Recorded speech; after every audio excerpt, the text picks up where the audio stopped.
श्री राम जय राम जय जय राम, श्री राम जय राम जय जय राम।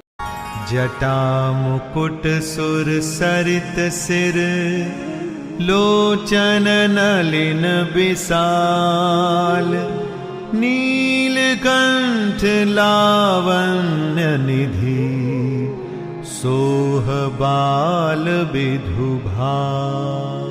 उनके सिर पर जटाओं का मुकुट और गंगा जी शोभायमान थी। कमल के समान बड़े बड़े नेत्र थे।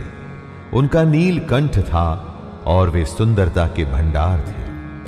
उनके मस्तक पर द्वितीया का चंद्रमा शोभित। बैठे सोह काम रिपु कैसे, धरे शरीर शांत रसु जैसे, पार्वती भल अवसरु जानी, गई शंभु पहि मातु भवानी। कामदेव के शत्रु शिवजी वहां बैठे हुए ऐसे शोभित हो रहे थे मानो शांत रस ही शरीर धारण किए बैठा हो। अच्छा मौका जानकर शिव पत्नी माता पार्वती जी उनके पास गईं। जानि प्रिया आदरु अति कीन्हा, बाम भाग आसनु हर दीन्हा, बैठी शिव समीप हर्षाई, पूर्व जन्म कथा चित आई। अपनी प्यारी पत्नी जानकर शिवजी ने उनका बहुत आदर सत्कार किया और अपनी बाईं ओर बैठने के लिए आसन दिया। पार्वती जी प्रसन्न होकर शिवजी के पास बैठ गए। उन्हें पिछले जन्म की कथा स्मरण हो आई। पति ही अहेतु अधिक अनुमानी, बिहसी उमा बोली प्रिय बानी, कथा जो सकल लोक हितकारी, सोई पूछन चाह सैल कुमारी। स्वामी के हृदय में अधिक प्रेम समझकर पार्वती जी हंसकर प्रिय वचन बोली।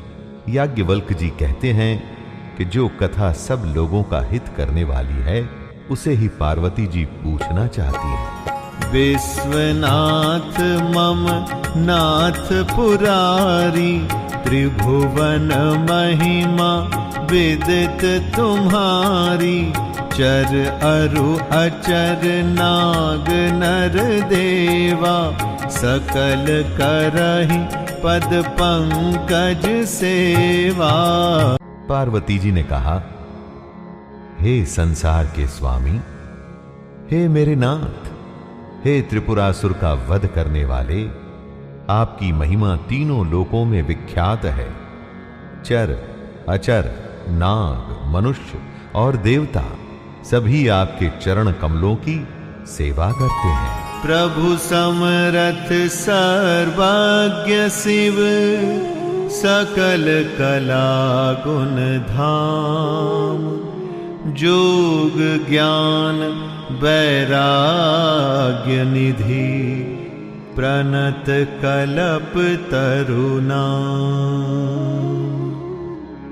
हे प्रभु, आप समर्थ सर्वज्ञ और कल्याण स्वरूप हैं, सब कलाओं और गुणों के निधान हैं और योग ज्ञान तथा वैराग्य के भंडार हैं।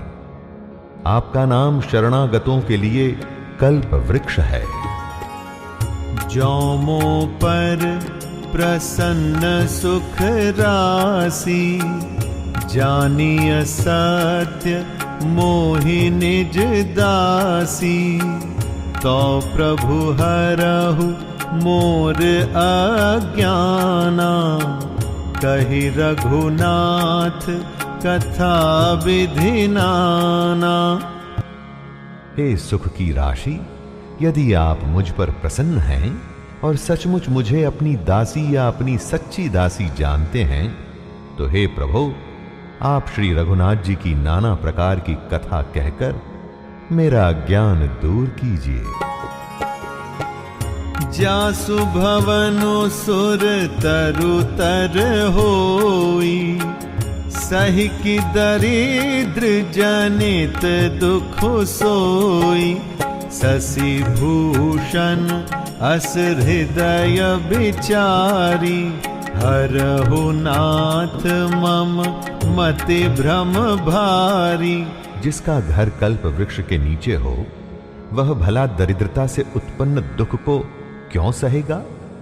हे शशिभूषण, हे नाथ, हृदय में ऐसा विचार कर मेरी बुद्धि के भारी भ्रम को दूर कीजिए। प्रभु जे मुनि परमारथ बादी, कहहि राम कहूँ ब्रह्म अनादि, शेष शारदा वेद पुराना, सकल करहि रघुपति गुण गाना।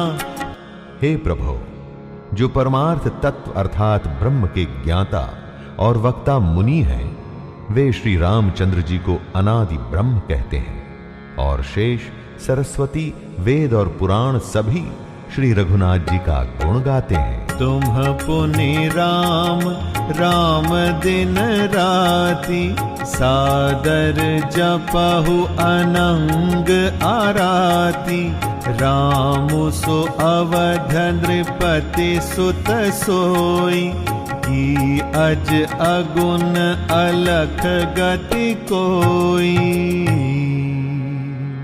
और हे कामदेव के शत्रु, आप भी दिन रात आदर पूर्वक राम राम जपा करते हैं।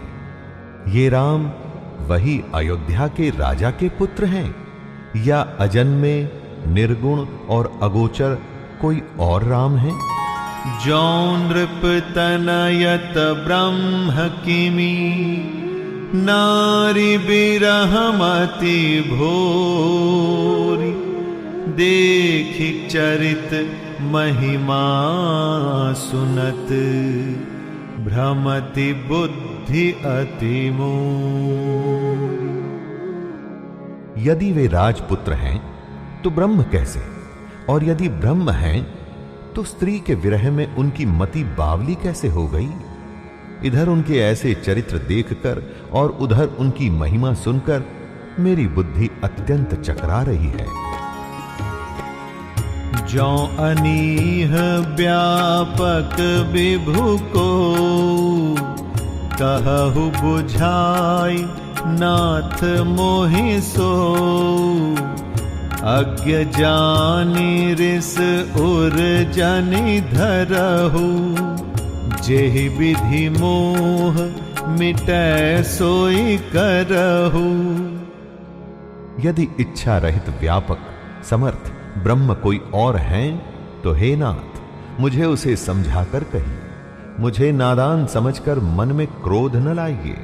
जिस तरह मेरा मोह दूर हो वही कीजिए। मैं बन दीखी राम प्रभुताई, अति भय विकल न तुम्हि सुनाई, तदपि मलिन मन बोधु न आवा, सो फलु भली भांति हम पावा। मैंने पिछले जन्म में वन में श्री रामचंद्र जी की प्रभुता देखी थी, परंतु अत्यंत भयभीत होने के कारण मैंने वह बात आपको सुनाई नहीं। तो भी मेरे मलिन मन को बोध न हुआ, उसका फल भी मैंने अच्छी तरह पा लिया। अजहु कछु संसौ मन मोरे, करहु कृपा बिनवऊ कर जोरे, प्रभु तब मोहि बहु भांति प्रबोधा, नाथ सो समुझि करहु जनि क्रोधा। अब भी मेरे मन में कुछ संदेह है, आप कृपा कीजिए। मैं हाथ जोड़कर विनती करती हूं। हे प्रभु, आपने उस समय मुझे बहुत तरह से समझाया था, फिर भी मेरा संदेह नहीं गया। हे नाथ, ये सोचकर मुझ पर क्रोध न कीजिए। तब कर अस विमोह अब नाही, राम कथा पर रुचि मन माही, कहूँ पुनीत राम गुण गाथा, भुजगराज भूषण सुरनाथा। मुझे अब पहले जैसा मोह नहीं है, अब तो मेरे मन में राम कथा सुनने की रुचि है। हे शेषनाग को अलंकार रूप में धारण करने वाले देवताओं के नाथ, आप श्री रामचंद्र जी के गुणों की पवित्र कथा कहिए।